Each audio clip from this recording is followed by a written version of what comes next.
Hello everyone, on behalf of the Mindalia TV team, welcome to Mindalia live streaming, where thousands of people around the world gather to see the content that we develop just to help raise the level of consciousness in the planet. Today we have the company of Carl Honoré.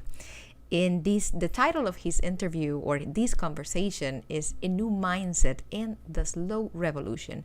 Carl Honoré is a writer, a journalist, and a broadcaster.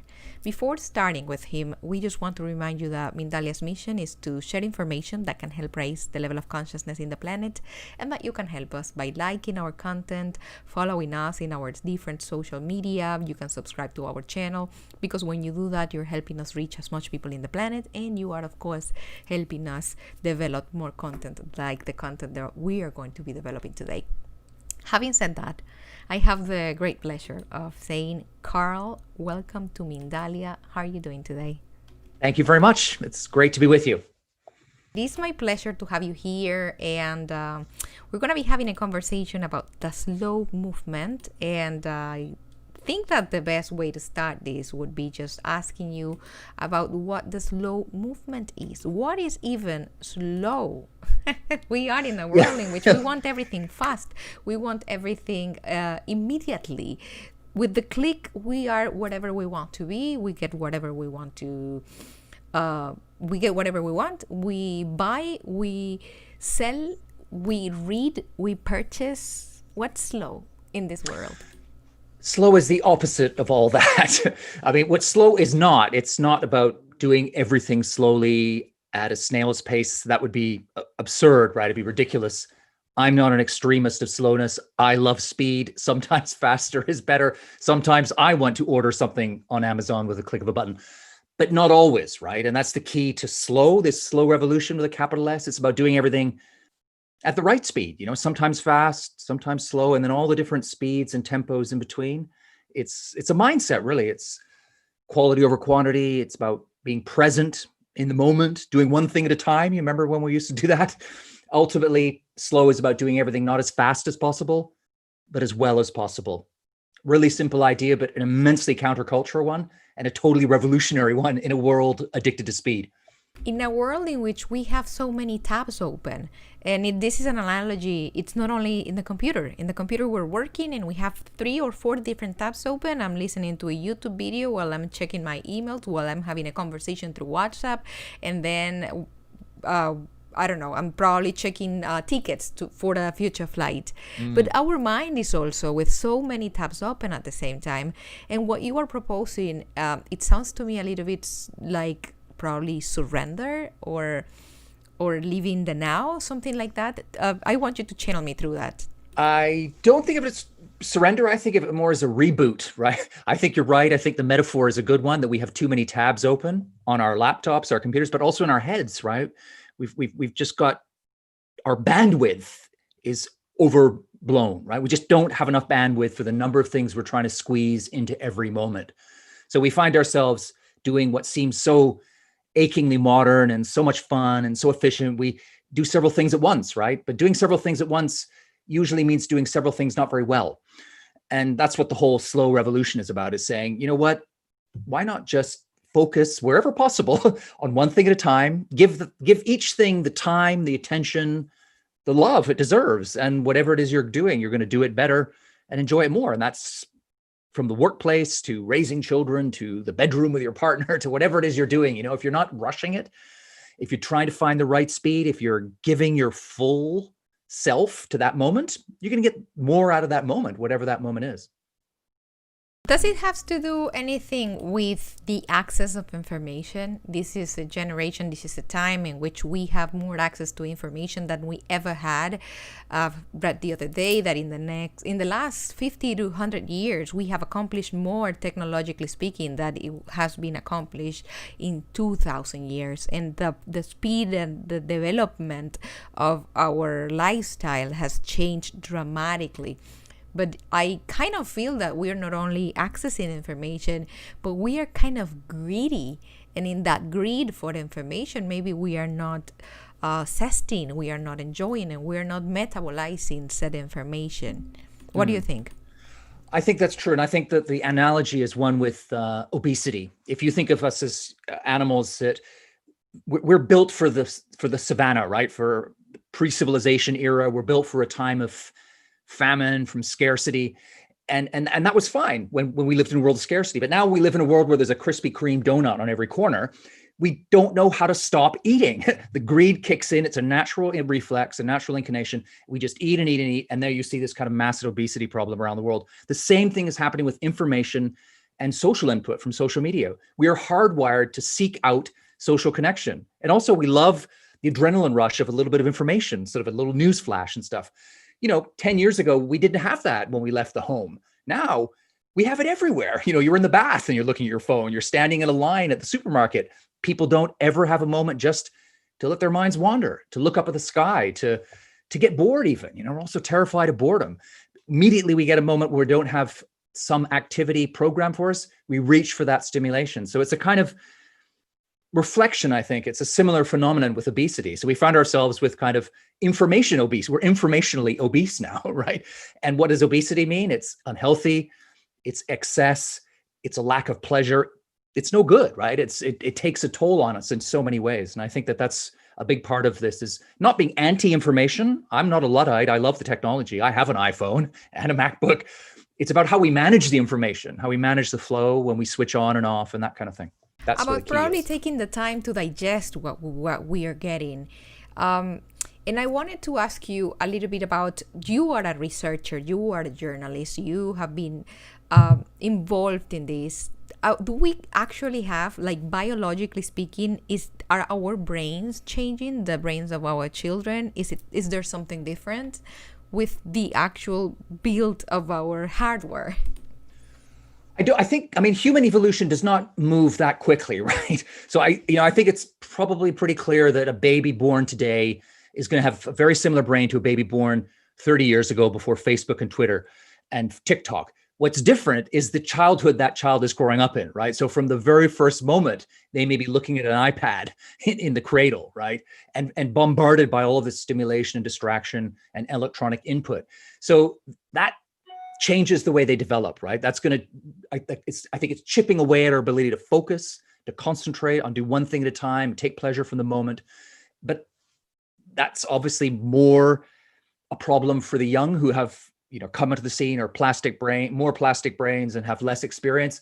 But I do think this is a problem right across society. I mean, I look at my mom, she's gonna be 80 next year. She is as addicted to her smartphone and her iPad as my 18-year-old daughter, right? So I do think this is a human problem rather than a Gen Z or a millennial. This is a human problem and a human moment for us, I think. Because who doesn't want to be in contact with the adrenaline of a like, for example, with the adrenaline of someone commenting in your post? How is the life, Carl? How is the one day in the life of someone practicing the slow movement? What does it change? Well, I think it's important to say that there's no one size fits all. So everybody's going to be different. But what the key note of a slow life is that you just don't feel rushed. And that I feel in my own life, because I'm somebody who does a lot, has an interesting life. I used to travel before COVID, but so my schedule seems full, but I don't ever feel hurried, right? Whereas before I felt rushed all the time. Every moment of my day in the past was a race against the clock. I never felt like I had enough time. Now I've always got enough time because, I may be doing slightly fewer things, but the things I do, I'm totally engaged with them, right? They're getting all my attention. And I just don't feel as tired or as distracted or as rushed as I did before. So I think when people look at a life from the outside, it can look to someone like maybe my life isn't very slow. It probably looks quite fast to a lot of people. But what matters is what it feels like to me. And it feels calm. It feels serene. It feels in balance. It feels right. And that's the only measure, right? That's the yardstick for all of us. Not what other people think, what other people perceive. What matters is what you feel about time and how it passes. And if you feel it's not running away from you, then you're onto the right track. I think I'm drooling just to think of a life in which I am not in a rush. I feel that I wake up in the morning, I'm already in a rush. I need to get this and I need to get that, and I have emails to answer and I have calls to make. But I am fascinated about what you're saying of this not being a one size fit all. So we can tailor our own speed. Is that right? Depending on our Very lifestyle, much so. depending on our own energy, because every person has their own particular energy in which they feel good doing things with, right?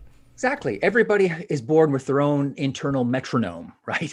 So what's fast for me may seem very slow to you, and what's more or less right for you might seem really fast to me. So it really is a very personal thing, finding the right tempo, or what musicians call the tempo giusto, right? The right tempo for the moment. That's a very, very personal thing.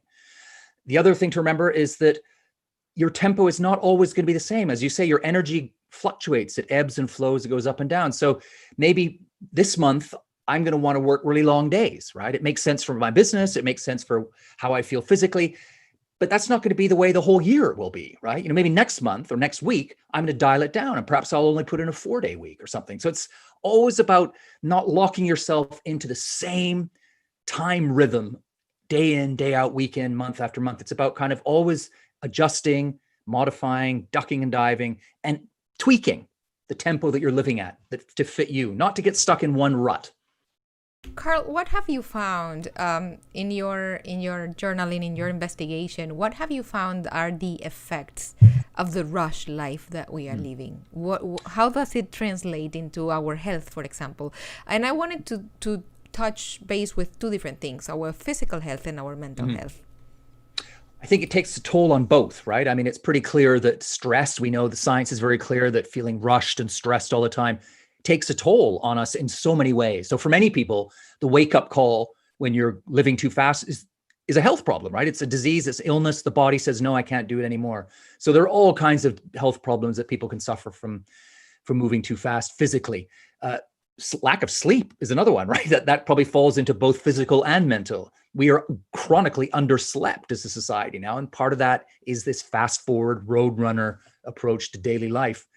I think we also suffer mental health problems, which have been going up through the roof in all age groups, because we don't have the time to recharge, to reflect, to be in touch with our emotions, to connect socially deeply with other people. There's an epidemic of loneliness, right? Even before the COVID pandemic, people were connected to 5,000 people on Facebook, but had no one to talk to when there was a real problem in their lives, right? And if we lose that social connection, we become unhealthy physically and mentally. So there's a whole package of damage that gets done physically and mentally to us by going too fast. But I think we also sacrifice something else on the altar of speed, and that's joy, right? It's pleasure. It's taking pleasure from things. If you're rushing through stuff, ticking boxes, you're never in the moment, and everything passes in a blur. You don't remember things. You end up racing through your life instead of living it. And I think a lot of people will recognize that phenomenon. Yes, I actually find very interesting the fact that you are talking about the sleep pattern. And I never thought of us as a sleep-deprived society. And the effects of sleep deprivation, it can be depression and even violence. Are we more prone to being violent due to this sleep pattern disadjustment, to say it in a way? I think the research suggests that we lose control of our emotional compass. We lose impulse control. That can lead to people being, impetuous, sometimes physically violent. I mean, all these things just fall out the window when you haven't had enough sleep. I mean, your productivity goes down, you're less creative, you're just less you. You're just bringing less to the party if you haven't had enough sleep. And I think that's something we all recognize from our lives. And it's often when we go on vacation and we do actually get a bit of sleep that we feel ourselves recharged and replenished and lighting up. Suddenly our senses are on fire and things, it's like our world goes from black and white to technicolor. We're tasting our food again. We're laughing, all the stuff that we're kind of not doing when we're sleepwalking through our lives in the normal way of things. Zombie mode. I want you to tell me a little bit about, because you just said it, creativity. what happens to our creativity when we are on that zombie mode, on that sleep deprived human, probably depressed, lacking connections, lacking joy, lacking the actual juices of what being alive means. Is the creativity, how is it kind of subject to disappearing maybe, or just coping to survive? It is, and I think the science is pretty clear on this, that there's an intimate bond between slowness and creativity, and all the great thinkers and artists and scientists throughout history have always talked about the importance of slowing down. I mean, Charles Darwin called himself a slow thinker. I mean, Einstein used to sit in his office and gaze out into the quad in Yale for hours on end. There is something about slipping into that. I mean, the science actually shows it. The research shows that when we're in a relaxed, unhurried, mellow, slow state, the brain shifts into a richer, more nuanced, more creative mode of thought. And psychologists call it slow thinking, right? And they call it that for a reason. And I'll bet anyone watching this now will recognize that phenomenon, right? If you just think for a second, when do your best ideas come to you, right? Most people's best ideas come to them in the shower, or walking the dog, or swinging in a hammock on the weekend, right? You can ask that question to people all around the world, to lawyers in London, bankers in New York, doctors in Tokyo, and no one ever says my best ideas come when I'm juggling 45 emails or racing to meet a deadline with the boss or a client breathing down my neck. They come when I'm chilling out, right? Which is why big companies are, carving out moments and times for staff to slow down with quiet rooms and on-site yoga and meditation, all that stuff. They're not doing it because it gives them a warm, fuzzy feeling. They're doing it because it's good for their staff's well-being, physical and emotional. It's good for their creativity as well. Because we are kind of in a survival mode, right? And I understand that the blood and the oxygen is flowing towards your limbs so you can run, and probably your brain is dissatisfied or not very well kept. Joy.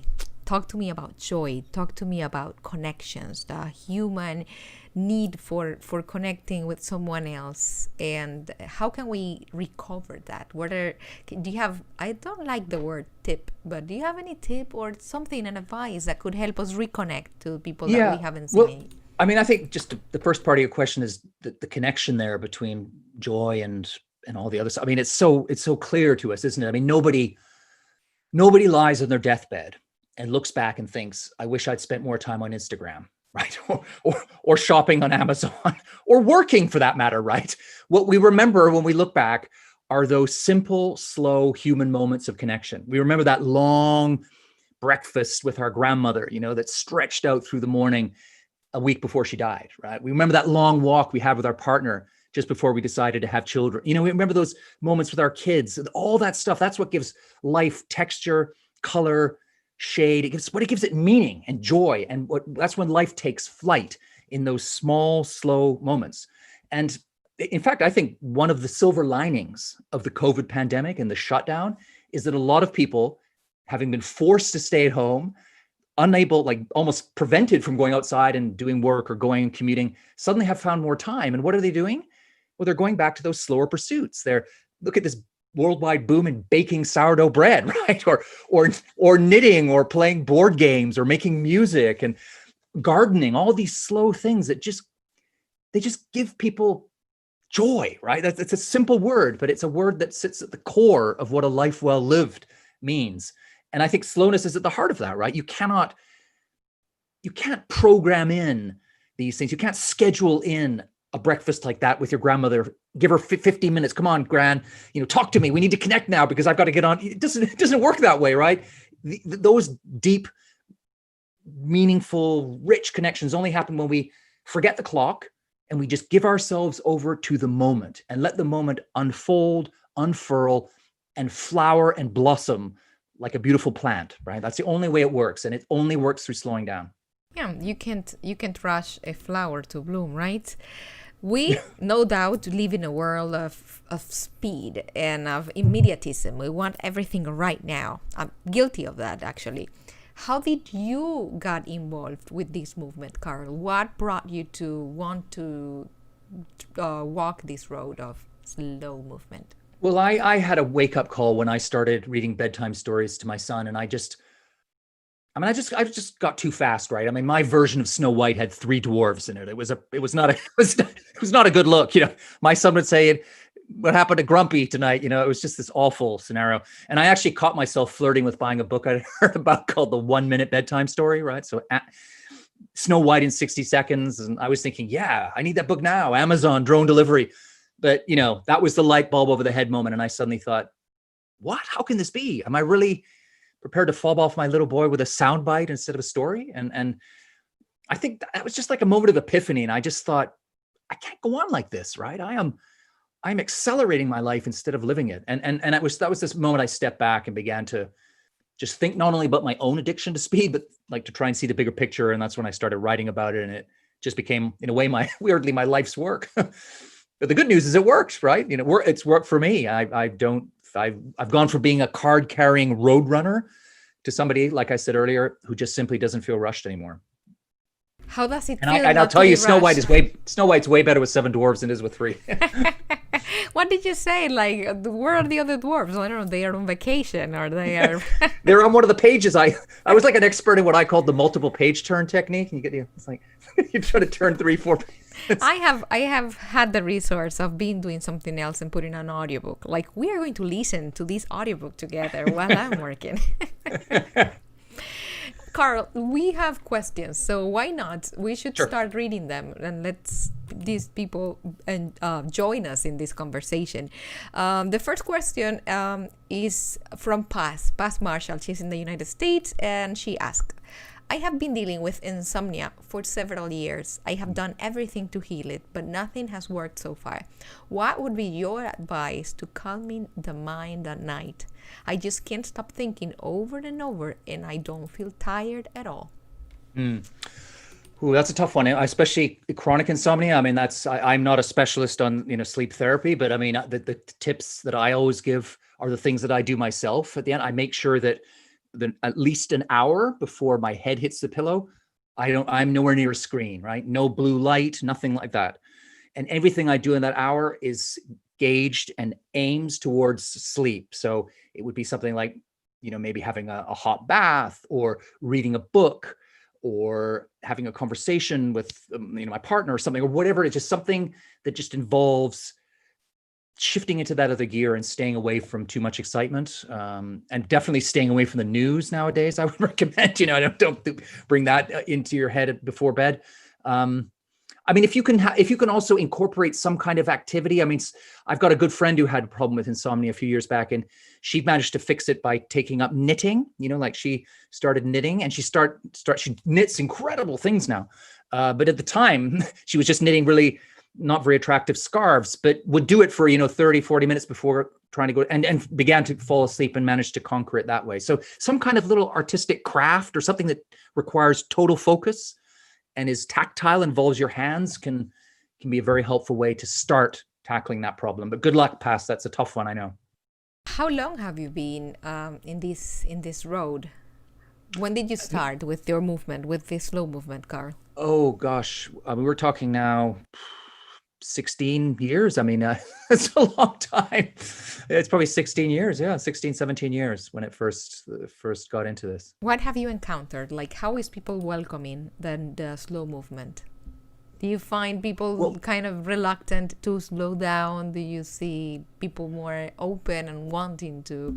I feel it's more and more open. And in fact, I was very surprised at the beginning, because I felt like when I first came out and made this suggestion of a slow movement, I thought, oh, I'm going to be crucified. There's going to be blood on the floor. But actually, people really took to it right away, and the business press loved it and everything. So it's grown and grown in leaps and bounds since then. I mean, I'm always amazed, because I'm sort of in the middle of it. People are always writing to me and saying, oh, I'm doing this with my company, or my city is doing this, or, my school, or this is what I do with my family. And it's just amazing how many new strands of the slow movement are coming out all the time. Whether it's the whole slow fashion movement, which has exploded in the last sort of 2 or 3 years. There's a big movement within the gaming community to build slow games. Somebody wrote to me recently about one where you can make one move a day, which is incredibly slow, maybe slightly too slow for me even. But just the fact that even in that very fast demographic of gamers, they were saying, yeah, sometimes we want to have first person shooter and lots of adrenaline, but sometimes we want something a bit more contemplative, something a bit more serene, something a bit slower. So it's what I'm seeing now is whatever field of human endeavor you look at, whether it's, sex or food or whatever, people are just bringing that lens of slow and saying, how can I do this better by slowing down a little bit, right? Not doing everything slowly, but just saying, slowing down tactically, strategically at the right moments, right? And trying to get more out of that thing. And so I'm feeling pretty good about it. And I must say, like I said earlier, with the pandemic, I think that this is, although the pandemic's been a total nightmare for everyone, I wouldn't have wished this on the world ever in any universe. But I do think a lot of people have tasted slowness in a way that they have found surprising delight and winning, and are going to carry on wanting to hang on to some of that stuff. So that may be a good side here. You just said two words that I really liked, and one was contemplative and strategic. And both things to me can give great results. But anyways, there is still people who could think that when you are proposing to slow down, you are advocating probably for procrastinating, for example. I want you to help us, draw the line between procrastinating and leaving everything for later and the actual slow movement that is so rich and it gives so much benefits. Well, procrastination, if you take it to its logical conclusion, is missing a deadline, right? So that's a very clear thing. You don't want to miss an important deadline. Then on the other side, the right side of the deadline, how do you decide when to work? I mean, that's something that, and a lot of that is trial and error, and it's very personal. Yeah, because some people do work better if they leave things sort of to the end and then feel that little cold shiver of adrenaline, and that gets them going and they get over. Other people are not like that. So I think this is something you need to experiment with and run little pilot projects with. So if you're somebody who always procrastinates, leaves it to the very last minute, and you think that might not be right for you, the next time you get a project, why not just force yourself to work it, earlier and see if you get better results and draw comparisons and find, because there is no universal formula. There's no magic bullet that says this is how much you have to work in this much time. It varies from person to person, project to project, moment to moment. But I think it's a good way of thinking about it is always to run little experiments, always be testing yourself. If you do it one way and it doesn't feel quite right, try something different and then compare and find the middle ground or stop what you're doing before and move to the new thing if that felt better. So always test out new ways of doing things. If you ask me, as I hear you and I hear your technique and I hear your lifestyle, the impression that I get is of assertiveness, is of actually getting to know yourself. When you slow down, that moment of self-recognition, of self-observation. And you have said it a couple times, like you need to find your own way, your own recipe for the speed that will work for you without missing deadlines. Have you encountered yourself feeling more assertive and finding that you can actually do more as you slow down? Yes, that's the delicious paradox of slow, is that when you slow down and do things at the right speed, you get things done better, and often you get them done faster, right? It's more efficient. There's an old military saying, slow is smooth and smooth is fast, right? Because so often when you do things fast, you make a mistake, you have to go back and fix it, whereas if you get it right the first time, that's a very good investment of time, across the whole, specter of the project.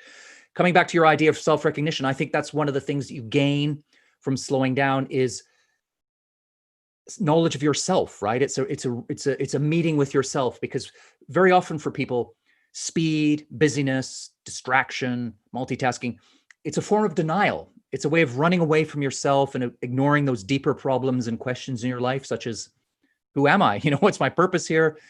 Am I living the right life for me? It's easier just to sweat the small stuff and to run around juggling 5 things at once and think, the only question you ever ask yourself is, where are my keys? I'm late for the 11 a.m., right? And I think when people slow down, it can be a little scary at first, because if you haven't been doing that existential homework, you haven't been confronting yourself, you haven't got that consciousness about yourself, and suddenly you're faced with your own self, it can be a little bit disconcerting and it can be a bit frightening, but it's how you live a real life, right? It's getting to know yourself. And once you sit with that discomfort, get to know yourself, That's when the assertiveness that you're talking about comes, because you have the confidence. You know who you are. You know how you fit in the world. You know where you stand. You know what you bring to the party. And that gives you the assertiveness to say, okay, this is my pace. This is what I'm able to do. And you're also able to use that very important 2-letter word, no. You're able to say, no, I'm just simply not going to do that. Or I don't want to do that, or someone else can do that. And by saying no to things that are not that important to you, you're actually saying a very big yes to the things that are. Wow, wow, wow, because you just said that no. And I just identify how many times I am rushing just because I said too many yeses. Yes. Like, can you do this for me? Yes, yes, yes, yes. And at the end of the day, I'm like, how am I going to fit all this within my schedule? So true, yeah. I read the other day that I'm going to try and paraphrase it, but it was like the speed in which you live your life is inversely proportional to the depth in which you live your life. Yeah. So Fast. I wonder if sometimes we actually put ourselves in the fast pace so we can avoid the self-dialogue and that hostile environment that we sometimes have within ourselves. I think it's often that people, when you say, why are you so fast with, so they blame their boss, or they blame the schedule, very often it comes from us, right? And it's, as you say, or as I was saying as well, it's a way of running away from yourself, right? It's a way of avoiding those bigger questions, the tougher questions. And eventually you're going to have to face them, right? I mean, it's why therapists often describe the last stage of burnout, just before burnout, is one last burst of acceleration, right? So it's like the person is desperately trying to outrun all their problems, all that stuff they haven't been dealing with, and then they hit the wall, right? Then they have a burnout, and then they're forced to confront their problems and themselves, and then they do that existential homework that they didn't do before, and then they find themselves. And you know what? No one has 2 burnouts, or almost no one, right? Once people have had that, once they've hit rock bottom and they found themselves, then they go back into the world. They may go back to the same career, but they're going to go back with what I would call a slow spirit, right? A knowledge of the self, a confidence, an assertiveness, and a realness, right? And you said it as well there about fast is superficial, skims the surface, slow gets down into the core. It gets to the heart of the matter. It's deep, it's depth, it's rich. Yeah. If we wanted to encourage people to do the existential homework, the homework that we have been postponing forever, what would you say? I would say don't try and do it all at once. Yeah, because this is one of the problems now. We're all so impatient. We even want to slow down fast. Yeah, so people want to have the inner calm of the Dalai Lama by tomorrow morning, and it doesn't work that way. It takes time. You have to slow down slowly, if you like. So take little steps, right? Maybe set aside next week, set aside 20 minutes, 15 minutes to sit with no distractions in a quiet place and just let your mind drift and ask yourself some of those questions that you never ask yourself. How am I? How's my family? How am I happy? Right? Where do I see myself in 5 years from now? Am I being of service to other people? All those questions that kind of just get lost in the shuffle and the dash of daily life. And start with that. Start with 15 minutes and then build up from there. And I think once people begin to peel away the layer on top, the onion skin, and you get down into it, you don't want to stop. You want to get down to the juice of the fruit, right? Carolina Jackson, she is writing through YouTube. So by slow down resolution, you mean making a new resolution in our lives, the way we view our lives, or the way we live the path to reaching our spirituality, changing our core and beliefs? Yeah, I mean, I think spirituality is a word that we haven't used yet, but I think it's part of this conversation. I think that slow takes you to a place of depth, of meaning, of connection, of transcendence, of human power, of magic, right? And those are all words that I think if you put them together, you could call that spiritual, right? So I think, it's not surprising that every religious tradition has slowness at its core. Think of the Bible, be still and know that I am God.